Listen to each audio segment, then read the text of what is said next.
Majestic Jewelers, Tirur, Gold, Diamonds, Silver and Watches.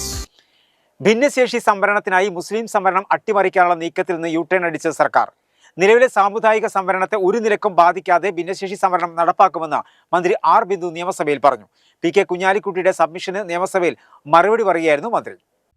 മുസ്ലിം സംവരണം 12% നിന്ന് 10% കുറയുന്ന രീതിയിലാണ് നേരത്തെ ഭിന്നശേഷി സംവരണം നടപ്പിലാക്കാൻ സർക്കാർ തീരുമാനിച്ചിരുന്നത്.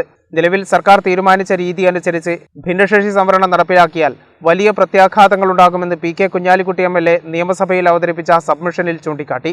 ആരെയും ബാധിക്കാതെ ശാസ്ത്രീയമായ രീതിയിലാണ് സംവരണം നടപ്പിലാക്കേണ്ടത്. ഇപ്പോഴത്തെ ഉത്തരവ് പിൻവലിക്കണമെന്നും കുഞ്ഞാലിക്കുട്ടി ആവശ്യപ്പെട്ടു. ബഹുമാനപ്പെട്ട ഉന്നത വിദ്യാഭ്യാസ സാമൂഹിക വകുപ്പ് മന്ത്രി സർ, ഭിന്നശേഷിക്കാർക്ക് അർഹമായ സംവരണം ഉറപ്പുവരുത്തുമ്പോൾ നിലവിലുള്ള സാമുദായിക സംവരണ തോതിൽ ഒരു കുറവും വരാതെ നടപ്പാക്കാൻ സർക്കാർ പ്രതിജ്ഞാബദ്ധമാണ്.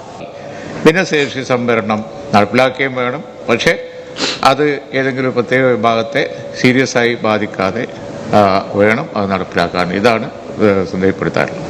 അതേസമയം ഭിന്നശേഷി സംവരണം നിലവിലെ സാമുദായിക സംവരണത്തെ ഒരു നിലയ്ക്കും ബാധിക്കാതെ നടപ്പിലാക്കുമെന്ന് ഉന്നത വിദ്യാഭ്യാസ മന്ത്രി ആർ ബിന്ദു മറുപടി നൽകി. 4% ഭിന്നശേഷി സംവരണം ഔട്ട് ഓഫ് ടേൺ ആയാണ് PSC നടപ്പിലാക്കുക. ഒരു സംവരണ വിഭാഗത്തിനും നഷ്ടമുണ്ടാകാതെ ഭിന്നശേഷി സംവരണം നടപ്പിലാക്കുമെന്നും മന്ത്രി പറഞ്ഞു.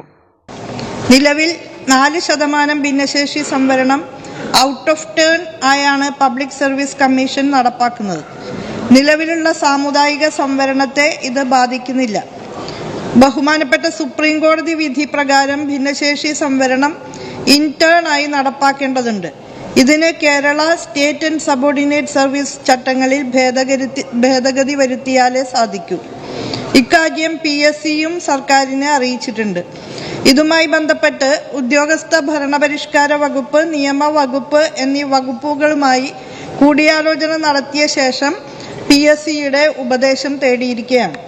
PSC മുഖേനയുള്ള നിയമനങ്ങളിൽ മുസ്ലിം വിഭാഗത്തിനോ മറ്റേതെങ്കിലും സാമൂഹിക വിഭാഗത്തിനോ നിലവിലുള്ള സംവരണത്തിൽ ഒരു കുറവും വരാത്ത രീതിയിൽ മാത്രമേ ഭിന്നശേഷി സംവരണം നടപ്പാക്കൂ എന്നതാണ് സർക്കാരിന്റെ നിലപാട്.